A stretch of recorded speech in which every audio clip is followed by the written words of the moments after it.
Hello, my name is Francine Hernandez with Your Daily Practice, and I'm very excited because today is the first video clip for Pilates in Layers, teaching and practicing Pilates in layers. And our first exercise is going to be the pelvic curl, and we're going to learn some modifications that you can do to make it a little bit easier, and also some modifications to make it a little bit harder. And these modifications can be used for your mat class if you're a teacher and you're looking for different ways to make it a little bit more challenging, maybe for the folks that have been coming for a long time. Or if you're practicing at home and you're trying to find some ways to vary the exercise to, again, make it more challenging. So in my opinion, as long as we stay with the main focus of the exercise, we can modify, sky's the limit, and still get a lot of good work out of the particular movement. So with the pelvic curl, our focus is hamstrings, abdominals, and spinal articulation. And basically spinal articulation means, moving through the spine. In this case, it's going to be into flexion and extension of the spine. We also are concerned with making the stability in the pelvis and the lower back, the lumbar, very good and throughout the movement in the pelvic curl.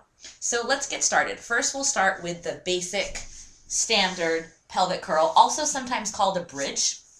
So our feet are going to go flat on our mat. Our head's going to go down. Ladies, if you have any ponytail holders in your head, in your hair, take it out. Arms down at the side. We're going to have the knees and the ankles in line with the hip bones. And we're going to start by lifting the hips up towards the sky, keeping the abdominals in, pressing evenly with the feet into the mat, imagining that our abdominals are still working. And then exhale and rolling back down through the spine. And we're scooping out through the abs, engaging the hamstrings. We can feel them as we go down. And then lowering all the way back into that neutral spine. We'll do that one more time. So we exhale as we come up. We inhale and hold at the top. Imagine a straight line from the shoulder to the hip to the knee, and then exhale and lower right back down, vertebra by vertebra, extending, and that's where we get that spinal articulation through the back, and of course we felt the hamstrings and the abs.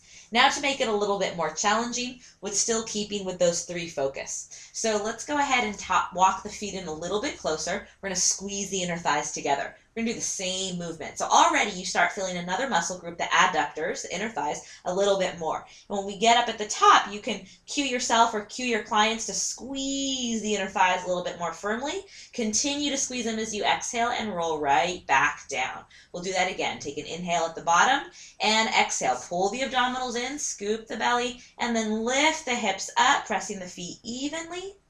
And then exhale and lower right back down, vertebra by vertebra, all the way down onto the mat. And notice how I'm not turning my head to see you when I have my hips lifted. You want to be really safe whenever you're putting any pressure on the cervical spine, the neck.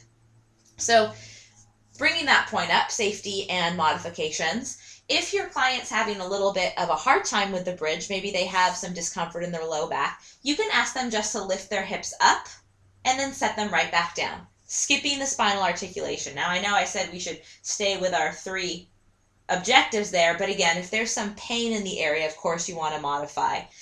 You can come up a little less also, just lifting the hips just to hover off of the floor and then bringing them right back down. So those are some modifications to make it a little easier. Let's go back to the challenging ones though. So we can pick the position either hip bone distance apart or inner thighs together, and we can start to come right back up into the top of that pelvic curl, stabilizing through the hips and the abdominals. Let's float one leg up, try not to shift too much in the hips, and then we're going to roll right back down, keeping that leg into a 90-degree or tabletop. We're going to lift right back up. Now we're going to feel that right hamstring more.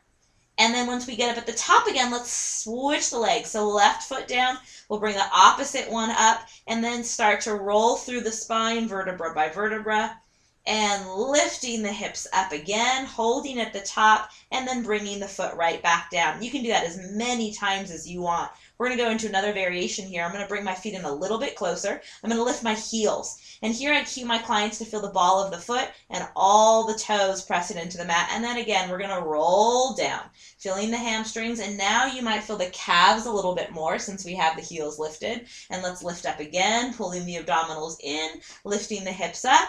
And guess what? You can add that other variation if you want. You can lift one leg and roll right back down. You can even stay up here, keeping those hips nice and even, and lift again and bring it right back down. And then let's keep those heels lifted and roll through the spine, vertebra by vertebra, dropping the heels back down to the mat.